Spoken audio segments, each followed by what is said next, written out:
I was walking around with Bo in Fondel Park,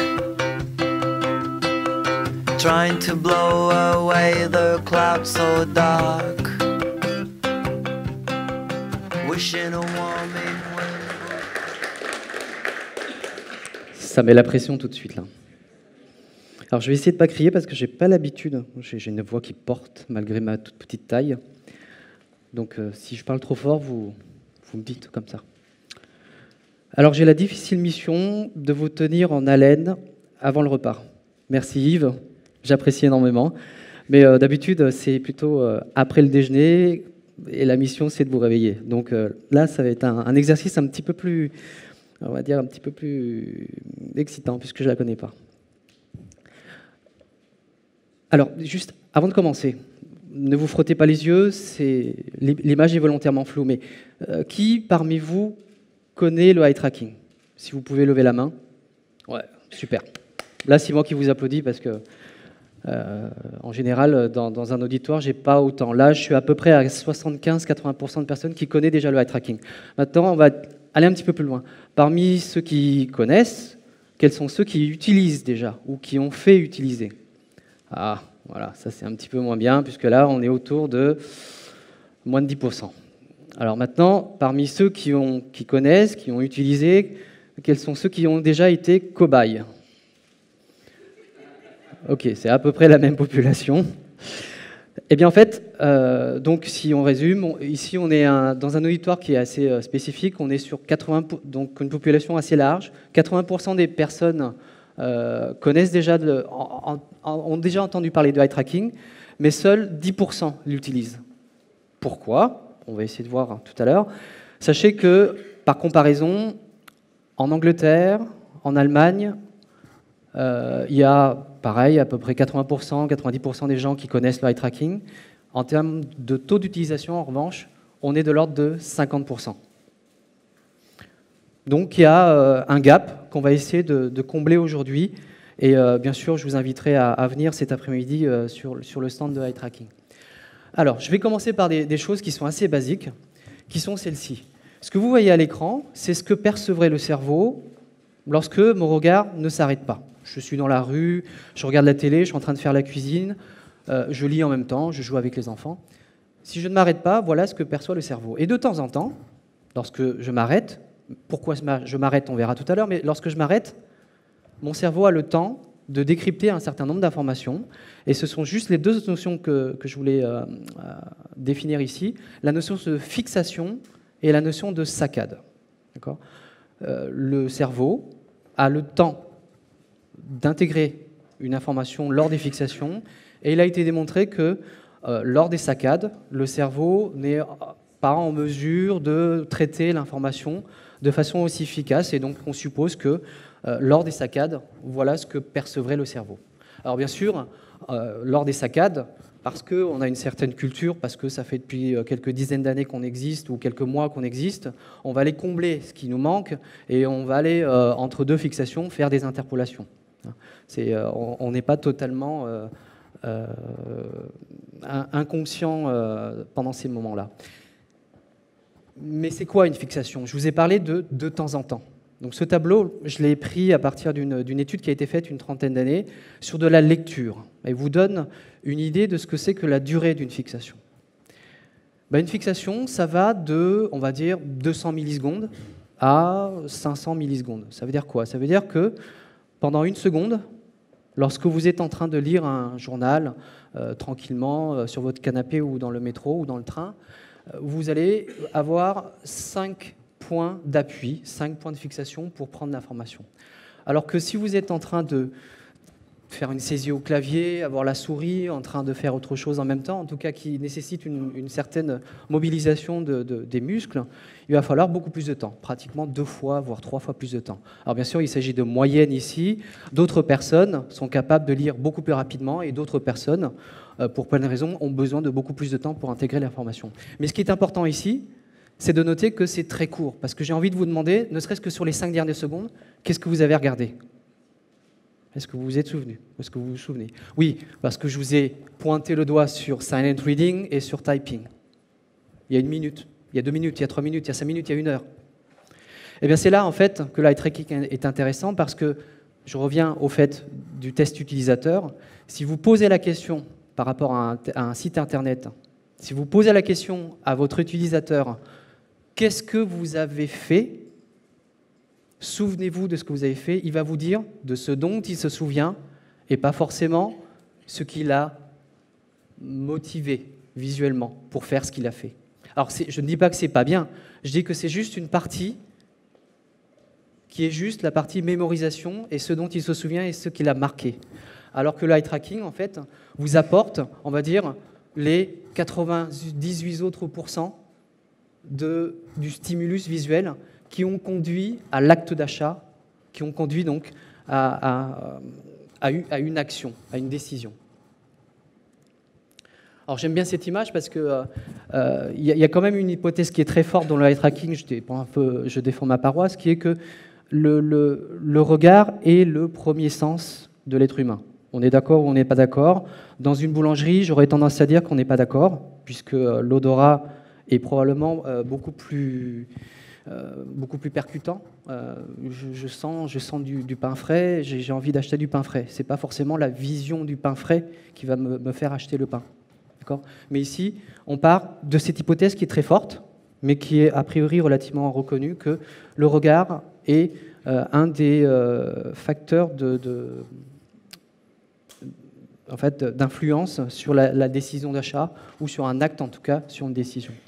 À partir du moment où on connaît la direction de votre regard grâce donc, au eye tracking. Donc, en français, c'est au kilomètre, au fait. C'est pas très joli, donc on va parler de eye tracking. À partir du moment où on connaît la direction de votre regard, on peut l'utiliser dans deux domaines différents. La première, c'est essayer de comprendre la stratégie visuelle. Et comme vous l'avez compris d'après la dernière diapositive, on a l'hypothèse que si on connaît la stratégie visuelle d'une personne, on arrive à remonter à peu près à sa psychologie. Et la deuxième application possible, c'est de permettre aux personnes qui sont paralysées de pouvoir contrôler une interface juste avec le regard. Alors, pourquoi uniquement les personnes paralysées aujourd'hui? Vous me direz, eh bien, en fait, vous avez tout à fait raison, parce que vous allez pouvoir le tester tout à l'heure.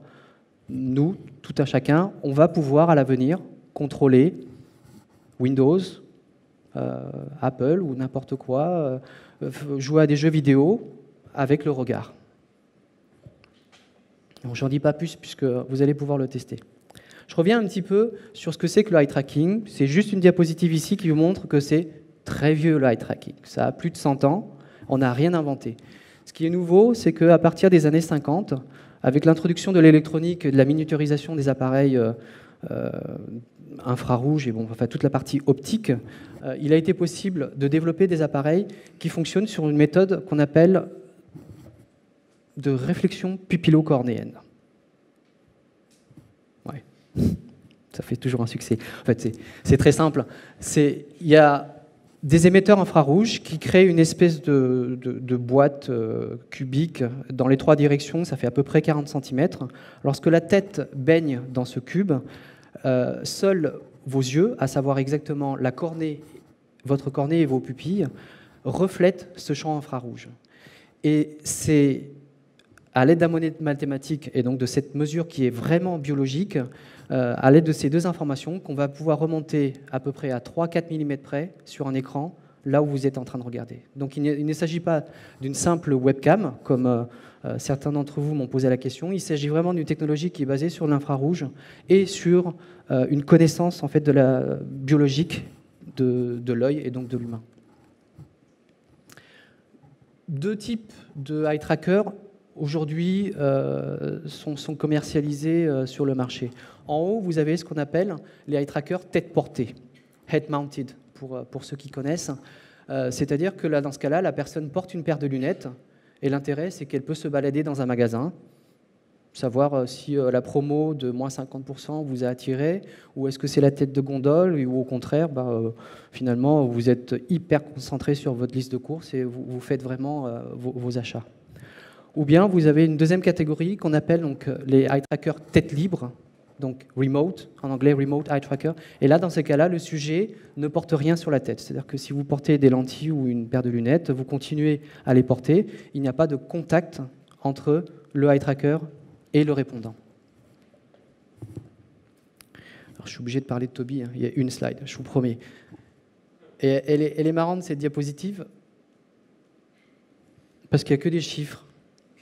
Parce qu'on m'avait dit qu'en fait, dans une diapositive, enfin, ou en tout cas dans un texte, c'est vrai, on ne lit que les chiffres. Maintenant, il faut mettre un sens aux chiffres. Bon, on lit le leader mondial, blablabla. On est suédois. Bon. Il y a 300 personnes aujourd'hui qui travaillent pour Toby, dont 100 développeurs. Donc on investit énormément, en fait. La plupart du chiffre d'affaires que l'on fait est réinvesti en investissement. Et le chiffre d'affaires, il est de 25 millions. Et les 18 millions que vous voyez là, en fait, ce sont des levées de fonds que l'on a depuis 5 ans d'investisseurs externes qui nous permettent de développer, de sortir des produits relativement rapidement. Voilà, c'est tout, hein. Mais posez-moi des questions après, ça me fera plaisir. Donc, on est organisé en 3 divisions, mais en fait, ces 3 divisions, je vous en parle parce que c'est simplement les 3 applications qu'on trouve aujourd'hui dans le domaine, en général, sur l'eye tracking. Pour les personnes paralysées, ce qu'on appellera la communication alternative, pour que ces personnes puissent communiquer avec le reste du monde alors qu'elles ne peuvent pas taper sur un clavier ou utiliser une souris, ou voire même utiliser la voix pour commander un appareil. La division qui s'appelle de l'analyse comportementale, c'est le cœur de notre sujet aujourd'hui, donc on verra tout à l'heure. Et ensuite, les technologies du futur. Alors pourquoi technologies du futur? On le verra par rapport aux interactions. Mais les configurations qui sont disponibles aujourd'hui en termes de tests utilisateurs sont les suivantes. Soit devant un écran, et là on fait de tests d'interface. En général, c'est du e-commerce, mais ça peut être n'importe quel logiciel dont vous voulez tester l'usabilité, l'ergonomie. Vous avez également un dispositif qui vous permet de tester maintenant, et c'est de plus en plus demandé, tester l'ergonomie des appareils mobiles. Alors des appareils en eux-mêmes, mais également les applications qui sont dedans. Donc il y a vraiment les 2 aspects, avec la partie manipulation, le fait de faire de la rotation. Vous avez également la possibilité d'associer donc le eye tracker à un vidéoprojecteur. Donc là, c'est ce que vous voyez à droite là-bas, le fait de pouvoir faire par exemple un laboratoire où je projette un supermarché, enfin un linéaire, dont je veux estimer l'impact en fait. Et puis vous avez les appareils qui sont mobiles, où là, ce qui intéresse les gens dans ce cas-là, c'est la psychologie du sportif, la psychologie du consommateur, voire la partie vraiment sociale. Lorsque je parle à quelqu'un, est-ce que je regarde ses pieds ou est-ce que je regarde ses yeux? La réponse est évidente. Mais à quelle fréquence? Qu'est-ce que vous regardez? Est-ce que c'est le visage que vous regardez dans les yeux? Le nez? La commissure des lèvres? Il y a beaucoup d'informations que l'on prend sans vraiment s'en apercevoir. Et là, je crâne beaucoup avec cette diapositive. J'adore, c'est moi qui l'ai faite. Mais bon, juste ici pour vous donner 3 grandes catégories d'utilisateurs aujourd'hui de eye tracking. La partie gauche, c'est tous les gens que vous connaissez. Ce n'est pas la peine trop de les citer dans la sphère Internet, la sphère virtuelle. Au milieu, vous avez ce qu'on appellera la grande consommation. Je ne sais pas s'il y a des gens de la grande conso ici. Non? Ok. Donc, vous connaissez les noms. Hein. Ça va vraiment des barres de chocolat Mars à du luxe comme Chanel, par exemple. Donc, ça va du packaging, ça va... on parlait hier avec Sébastien des logos, par exemple. Ça peut être, par exemple, le Crédit Agricole, qui est assez large sur l'estimation, par exemple, des agences. Comment est-ce que j'entre dans une nouvelle agence Crédit Agricole ou Crédit Lyonnais? Est-ce que je mets une belle bombe pulpeuse ou est-ce que je dis que le crédit est à 2% et que le taux est à 10% pendant 2 mois? Qu'est-ce qui est le plus efficace? Et puis sur la partie droite, vous avez les agences, dites les instituts de recherche. Vous les connaissez tous au moins de nom, si ce n'est que vous pouvez éventuellement travailler avec eux également. Et puis également des agences de créa qui commencent à estimer, à évaluer leur création très tôt en amont, en fait, avant de les soumettre à leurs clients. Je vous ai parlé des sociétés commerciales. Sachez qu'il y a beaucoup d'universités. On en dénombre au moins une bonne 500 qui utilisent ce type d'appareil dans des domaines aussi larges que les sciences de la consommation, mais aussi la psychologie. Et on verra tout à l'heure quelles sont les illustrations que l'on peut en faire. Alors, on a dit illustration de l'eye tracking. Pour les personnes handicapées, ça, pour ceux qui le souhaitent, tout à l'heure, on va pouvoir jouer avec. Vous allez pouvoir taper des emails avec vos yeux.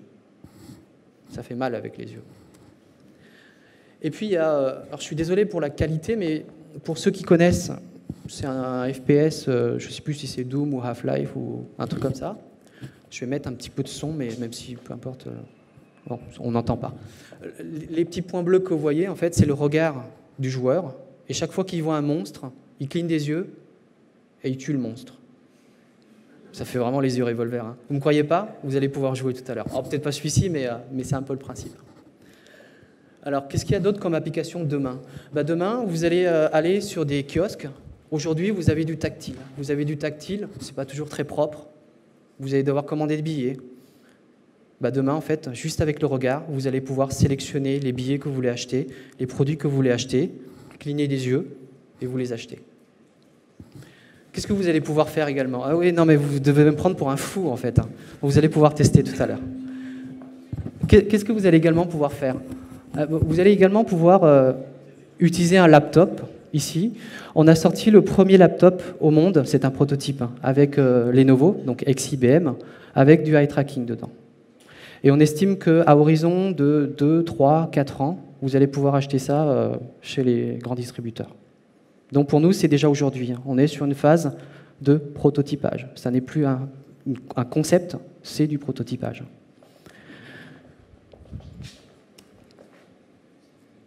Allons un petit peu plus dans l'expérience utilisateur, mais davantage pour les psychologues dans ce cas-là. Il y a des psychologues dans la salle? Oui? 2, 3, 4, 5. D'accord. Donc, vous voyez, en fait, on va pouvoir évaluer, par exemple, des situations de conduite. Vous voyez l'image ici.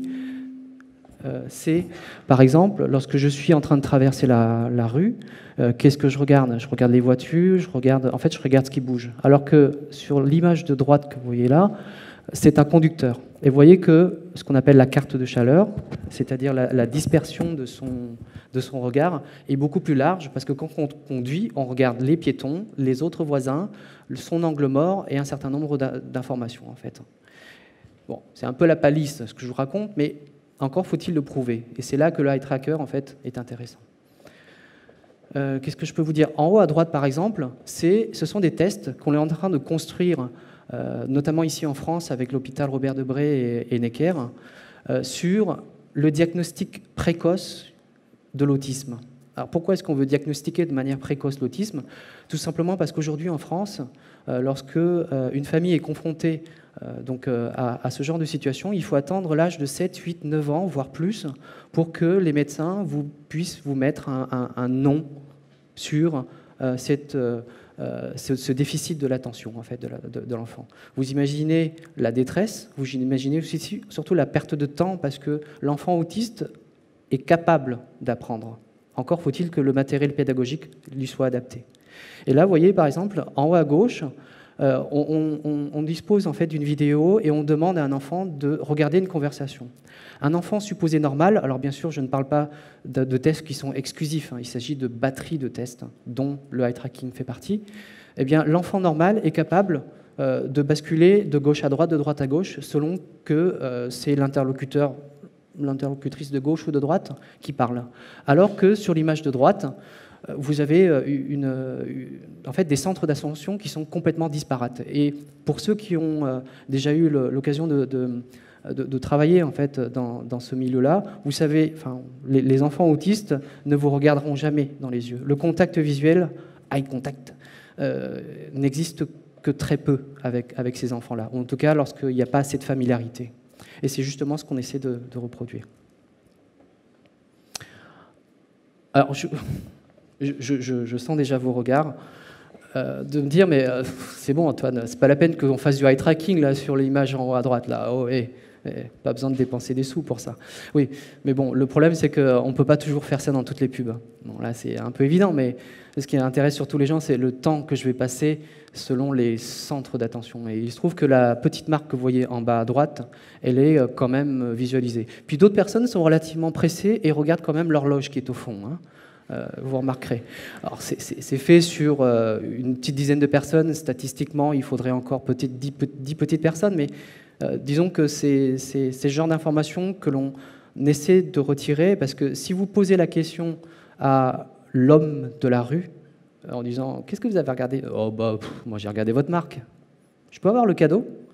Il ne va pas être super honnête, en fait. Hein. Alors que si vous lui exposez cette image, « Non, non, mais j'ai regardé votre marque. » Ouais, c'est ça, ouais. Tu as regardé la marque. Tu n'as regardé que la marque, bien sûr. Donc voilà, c'est un peu cette confrontation qui est aussi intéressante pour l'ergonome et le psychologue, et on en viendra tout de suite derrière à tout ce qui est Internet, bien sûr. Alors, juste une chose ici, ce que je suis en train de vous dire, c'est qu'il n'y a jamais de bonne ou de mauvaise réponse, en fait. La réponse, elle est à vous, dans le sens où c'est vous qui allez déterminer les facteurs clés de succès. Je l'illustre par cet exemple ici, qui donne une idée, donc, par exemple, sur ce produit de cosmétiques.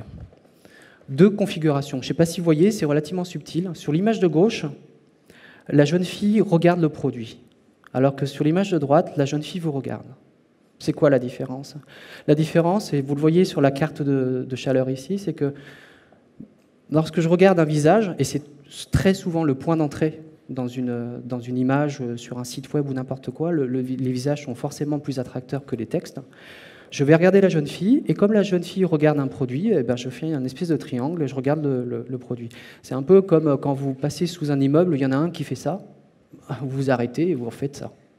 Et ben c'est exactement ça. Donc du coup, je regarde beaucoup plus le produit. Alors que sur l'image de droite, bah, elle vous regarde. Vous êtes poli, vous la regardez. Donc du coup, il y a un ping-pong qui fait que je regarde beaucoup moins le produit. L'image de gauche vous permettra de mettre en valeur le produit, alors que l'image de droite va probablement vous susciter une émotion un peu plus forte. Peut-être. Les psychologues vous le diront, mais en tout cas, c'est comme ça que les marketeurs ont réagi par rapport à cette étude. Donc il n'y a jamais de bonne réponse, il n'y a jamais de mauvaise réponse, et c'est le point important là-dessus. C'est vous qui devez déterminer l'objectif, les indicateurs, et à partir de là, mettre en place les tests de eye tracking, et jamais dans l'autre sens. Ne comptez pas sur l'eye tracking pour vous donner des réponses magiques à vos problématiques ou à vos questions. Donc ce que vous voyez ici, c'est un test sur une marque de chewing-gum qui essaie de percer. Et vous voyez que la marque en haut à droite, Extra, est relativement peu vue, ce qui les force du coup à mettre une réassurance à la fin du spot publicitaire.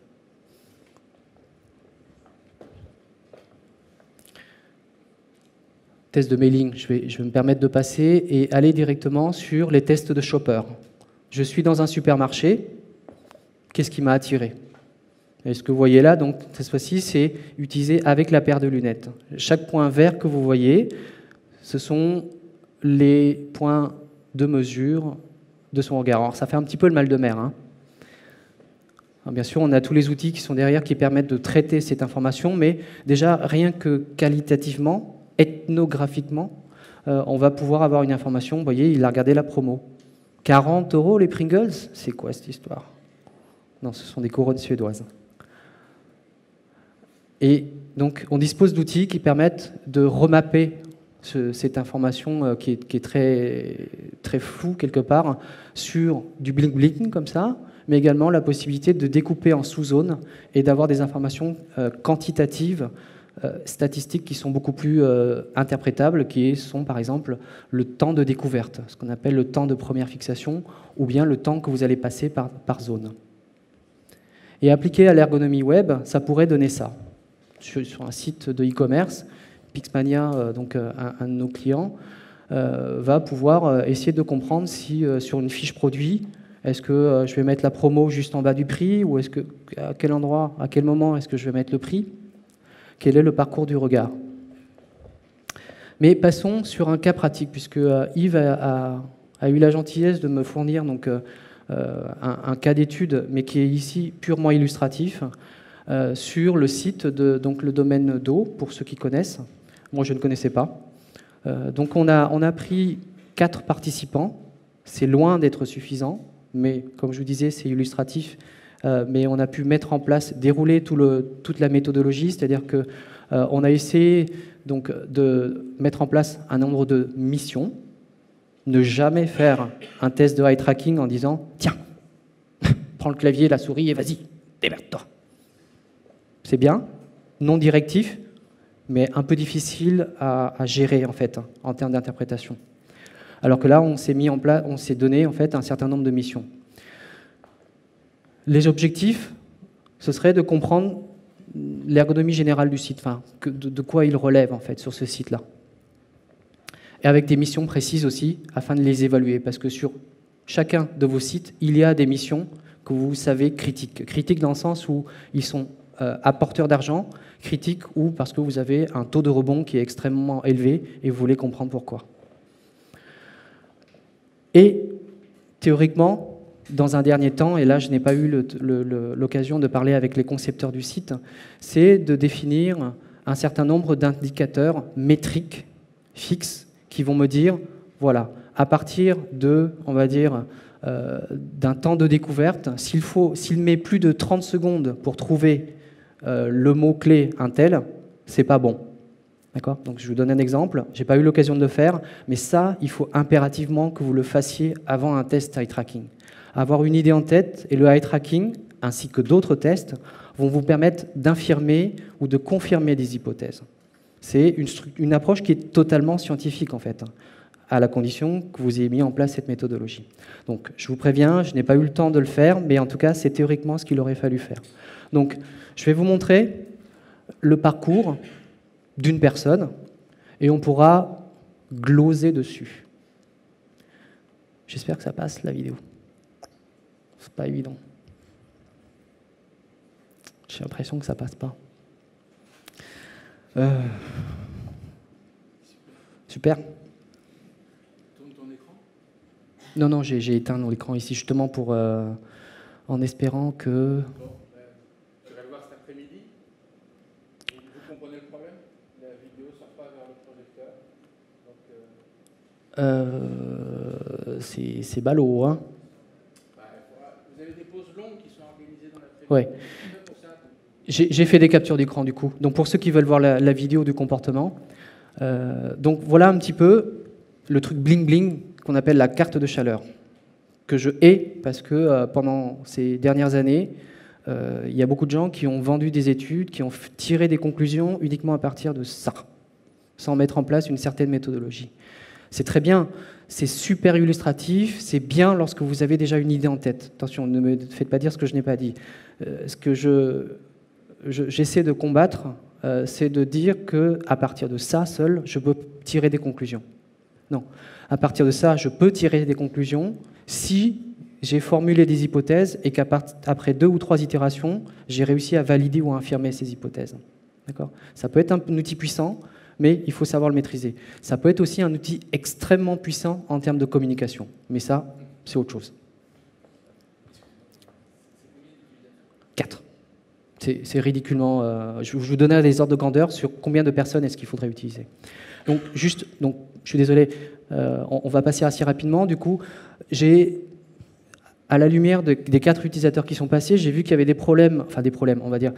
Je me suis focalisé sur la barre de navigation en haut, il y a une barre de navigation latérale, et puis un calendrier. Parce que les missions qu'on a données aux personnes, c'était de trouver des programmes sur ce site-là. Il s'agit d'un site de spectacle où vous pouvez réserver des spectacles.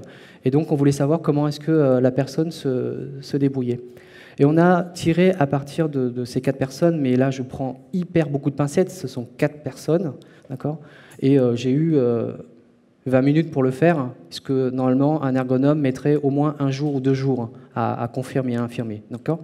Donc, je vais juste donner des grosses idées sur ce que j'ai ressenti sur ces 4 personnes. Le calendrier que vous avez vu là, ici, il a tendance à occulter la barre de navigation latérale. On est focalisé sur les chiffres, je vous le dis toujours. Ça par contre, c'est assez général. Et du coup, une des missions qui consistait à trouver un spectacle qui était dans la liste ici, elle n'est même pas vue. C'est dommage. Alors après, je ne suis pas ergonome personnellement, je ne pourrais pas vous donner de préconisations en tout cas. Mais là, je vous donne des constats. On a demandé à la personne d'envoyer un mail au régisseur. Le contact, il se trouve tout là-haut là. Au-dessus de été 2011, tout là-haut à la contact. Une des remarques qu'une des personnes m'a faites, c'était ou vous savez où la trouver parce que vous savez qu'en général contact c'est en haut ou en bas, ou alors vous n'y arrivez jamais. Et c'est confirmé par le eye tracking parce que, regardez, il y a bien quelqu'un qui est allé cliquer là-haut, il y a un petit symbole là-haut, mais par contre elle n'est même pas vue parce qu'elle savait que c'était là-haut, parce que c'est une habitude. Est-ce que c'est la cible? Est-ce que c'est l'objectif que vous vous étiez donné? Seul vous êtes capable de répondre. Il manque probablement une arborescence aussi. On se perd dans le site parce qu'il est très touffu, il est très bien, et il est bien perçu par l'ensemble des personnes. Et ça, c'est général sur les 4 personnes. Ils aiment bien l'esthétique. Mais voilà, ils se perdent un petit peu parce qu'il n'y a pas l'arborescence, quoi. Il n'y a pas le chemin, où est-ce que je me trouve, est-ce que j'ai déjà visité la page. Et enfin, le site de commande de billets, il est totalement incompris parce qu'il y a eu un changement de charte graphique total. Alors, je ne vous ai pas fait de capture d'écran, mais il y a vraiment une rupture totale de la charte graphique. On retrouve juste le logo domaine d'eau. Tout le reste, il n'y a plus les couleurs, il n'y a pas de continuité. Des gens étaient perdus. Je conclus. On m'a demandé combien de personnes.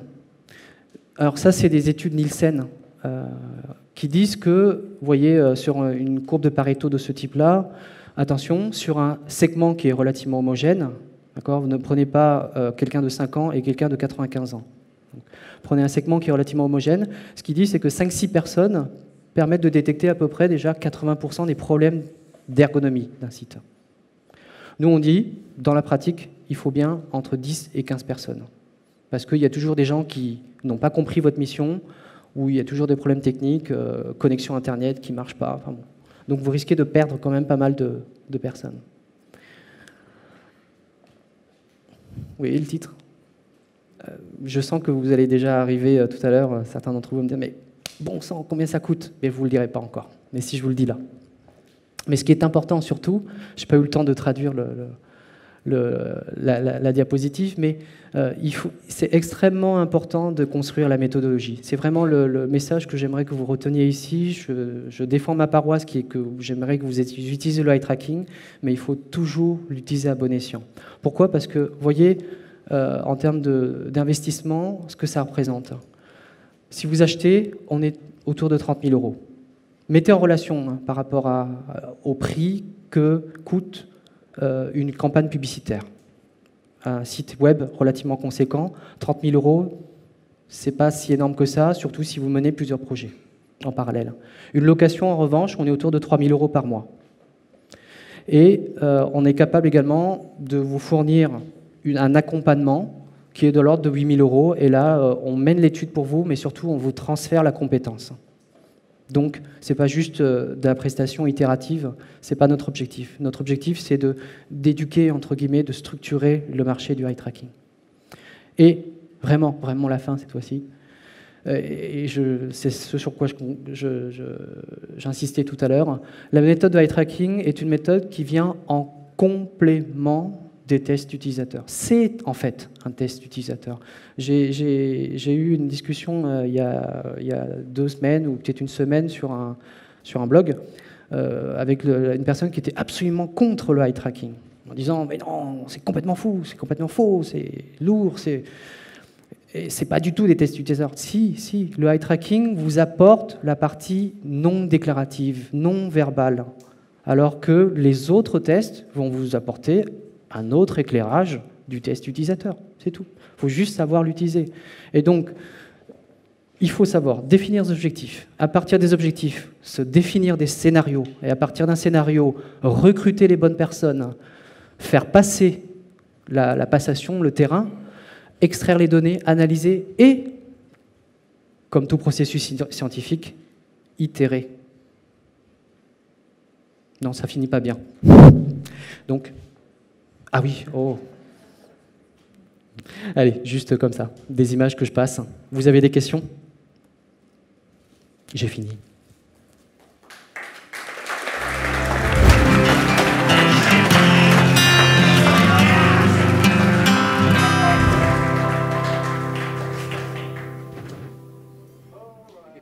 Vous avez faim?